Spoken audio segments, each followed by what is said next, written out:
YLC-8B Iran के पास मौजूद ऐसा खौफनाक रडार जिसने अमेरिका को खौफ में मुब्तला कर रखा है। इस रडार की खसूसियात क्या हैं, आमिर रज़ा से उस बारे में बात करते हैं। आमिर भाई, एक ज़बरदस्त किस्म का रडार ईरान के पास मौजूद है जिसकी वजह से शायद अमेरिका अभी भी हमला करने से रुका हुआ है। इस रडार की खसूसियात क्या हैं, हमारे नाज़रीन को बताइए। अच्छा, पहली बात तो यह है कि ईरान के पास ये आया कब। ये आपको याद होगा कि हमने किया था कि ईरान से चीन से कुछ फ़ौजी तैयारे ईरान में उतरे हैं। उससे पहले ये ईरान के पास नहीं था। ये योंग लॉन्ग चाइना का मिसाइल है जिसका नंबर है 8B। इसको असल में कहते हैं स्टेल्थ किलर। इसका जो ओरिजिनली इसका मकसद है, इसको स्टेल्थ किलर कहा जाता है। और ये बड़ा ही दुनिया का ऐसा जदीद तरीन निज़ाम है। ये अकेला एक रडार नहीं है जी, ये पूरा एक निज़ाम है जो आपको ऐसा डाटा फराहम करता है जो मिसाइल्स और जहाज़ों की स्टेल्थ टेक्नोलॉजी जो है उसको डिटेक्ट करता है। कहाँ तक? 700 किलोमीटर तक, यानी 700 किलोमीटर तक ये रडार जो है ये असल में चीन की वो ईजाद है जो अभी अमेरिका के पास भी नहीं है।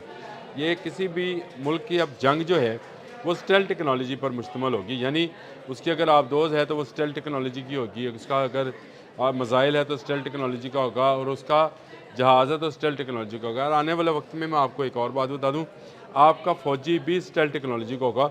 जो बचपन में हम फिल्में देखा करते हैं ना, वो गायब हो जाता है, कपड़े पहनते गायब हो जाता है, वो असल में यही स्टेल्थ टेक्नोलॉजी थी जिसको डेवलप किया जा रहा है कि उसको देखा ना जा सके, यानी वो ऐसा हो जो आपकी दूरबीन से, कैमरे से उसके अंदर उसका लिबास या उसकी चीज़ें जो हैं वो ना आए। जिस तरह से हम आज आप तो खैर बहुत काम करते हैं उस पर, जब क्रोमा कट कर रहे होते हैं तो ग्रीन ड्रेस पहनाते हैं तो वो ग्रीन कैमरा पकड़ता नहीं है, ऐसे ही है ना।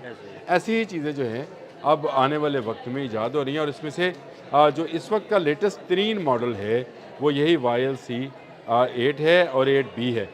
ये YLC-8B ईरान को दिया गया है क्योंकि ये वो वर्जन है जो अभी तक चीन से बाहर किसी मुल्क को नहीं दिया है, और ये स्टेल्थ टेक्नोलॉजी को पकड़ता है। देखें, मैं बहुत लंबे अरसे से ये बात कह रहा हूँ कि अमेरिका अगर ईरान को ले गया तो चीन के लिए एक बड़ी मुसीबत तवानाई का हसूल होगा, क्योंकि मिडल ईस्ट से फिर उसको तेल नहीं मिलने वाला, और अगर नहीं मिलेगा तो कहाँ से लेगा। तो ये उसका फीडिंग पॉइंट है ईरान। और दूसरी तरफ रशिया है जिसका तमाम की तमाम दिफाई टेक्नोलॉजी जो है उसका ख़रीदार इस वक्त ईरान है, क्योंकि ईरान पर पूरी दुनिया की पाबंदी है, सिर्फ रूस जो है वो उसका दिफाई जो साजो सामान है फ़रोख्त करता है। चीन ने F-35 को नकारा करने के लिए, F-35 क्योंकि एक स्टेल्थ टेक्नोलॉजी का हामिल 5th जनरेशन का जहाज़ है, स्पीड भी इसकी जो है काफ़ी है, और इसको लाया भी गया है। इस वक्त आबना हरमज़ में तो मौजूद है, और बहुत जल्द ये रेड सी के अंदर भी मौजूद होगा जब उनका जराल्ड जो है वो पहुंच जाएगा। जराल्ड पहुंचने के बाद जो है वो F-35 के साथ ईरान की तनसीबात पर अटैक कर सकते हैं। लेकिन अच्छा फ़ैसला ये किया चीन ने कि उसने उससे पहले उसको YLC-8B दे दिया। अब ये 8B जो है ये डिटेक्ट करता है, लेकिन ये मिसाइल का हामिल प्रोग्राम नहीं है। उसके लिए ईरान के पास अलग से मिसाइल्स हैं, यानी जिनको ये आप यूँ समझिए कि ये सिर्फ डिटेक्ट करके बताएगा, ये उसमें मिसाइल नहीं फेंकेगा। ये बता देगा कि भाई आपके मुल्क की जानिब कोई तैयारा या कोई मिसाइल या कोई ऐसी चीज़ आ रही है जिससे आपको खतरा है। देखिए, आपको अगर 700 किलोमीटर पहले पता चल जाए कि कोई जहाज़ है, जहाज़ की नवीयत क्या है, रुख क्या है, तादाद कितनी है और किस्म क्या है, देखिए वो मालूमात हैं जो किसी भी मिसाइल प्रोग्राम को एक्टिव होने के लिए चाहिए होती हैं। और एक्टिव होने के लिए कि कौन सा मिसाइल किस वक्त में इस्तेमाल किया जाएगा, और ये जहाज़ अगले आने वाले सेकंड में कितना फ़ैसला तय कर लेंगे। अगर ये बता देता है तो इसका मतलब तो ये है कि आपके लिए टारगेट आसान हो गया। ये ठीक है, इसके अंदर मिसाइल सिस्टम मौजूद नहीं है। लेकिन मुझे जो शक है अब ये किस हद तक है, मुझे लगता ये है कि PL-15 जो है वो ईरान को मिला है। देखिए, मैं इस पर पूरी अपनी वो कहते हैं कि तलाश में हूँ। लेकिन PL-15 अगर ईरान को मिला भी है तो उसको इंटीग्रेट किसके साथ किया गया? KR 313 के साथ। अच्छा, ज़बरदस्त। ये अब ये एक नई कहानी है। अब आपको मैं बताऊं कि ईरान ना बहुत सारी टेक्नोलॉजी जो है वो दूसरे ममालिक की इस्तेमाल करता है अपने नाम के साथ। ये मैं इसमें कोई कहने में हर्ज नहीं है कि ईरान उसको उसके नाम के साथ, लेट्स से आप यूँ समझिए कि अगर यहाँ पर कोई गाड़ी आती है किसी कंपनी की और यहाँ पर मैं उसका हूँ इस्तेमाल कुनिंदा या उसको फ़रोख्त कुनिंदा, तो मैं कहूँगा इसके नाम के साथ मैं एक और नाम भी शामिल कर लेता हूँ। और बहुत सारे ममालिक ये काम करते भी हैं कि वो गाड़ी के ओरिजिनल नेम के साथ जो है उसका अपना अपना कंपनी नेम भी जो लगाते हैं। मिसाल दे देता हूँ, भारत में अगर आप सुजुकी ख़रीदें तो आप सिर्फ सुजुकी नहीं ख़रीद रहे होते, सुजुकी मारुति ख़रीद रहे होते। हाँ जी बिल्कुल। ऐसे ही है ना। तो ईरान जो है, ईरान ने बहुत सारी टेक्नोलॉजी दुनिया से हासिल की और उनको जब खुद डेवलप किया तो फिर उनके नाम भी जो हैं उसने अपने रखे। देखें इस पर ये PL-15 और कहर 313 इस पर भी एक प्रोग्राम होना ये तो चाहिए। अलग वाकई बनता है अब ये इंटीग्रेट अगर PL-15 किया तो कैसे किया होगा इंटीग्रेट, ये तो बड़ी अहम बात है ना। नहीं, अब मुझे बताएं, ये जो ईरान के बैलिस्टिक मिसाइल प्रोग्राम्स हैं, इनके लिए जो सैटेलाइट इस्तेमाल होगा वो क्या ईरान के अपने सैटेलाइट हैं? नहीं, अच्छा, किसी के भी हैं। यकीनन चाइना के होंगे। अच्छा, तो ये मामला जो है कि चाइना के दिफा का भी मामला है और इसको लेकर मैं ये समझता हूँ कि YLC-8B जो है ये एक ऐसा हथियार दे दिया गया है।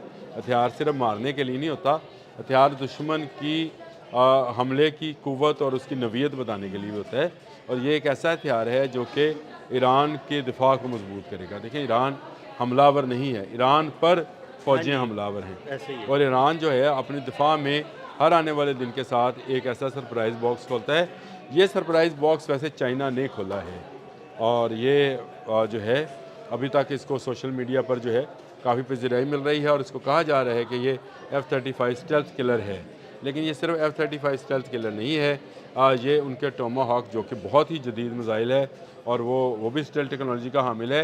उनकी जो आबदोज़ें हैं वो भी स्टेल्थ टेक्नोलॉजी की हामिल है। उनके जो बहरी जहाज़ हैं, अब्राहम लिंकन तो इस वक्त आबना हरमुज़ में मौजूद है, लेकिन उनका जलाल जो है वो महव सफ़र है, वो भी जल्द पहुँच जाएगा।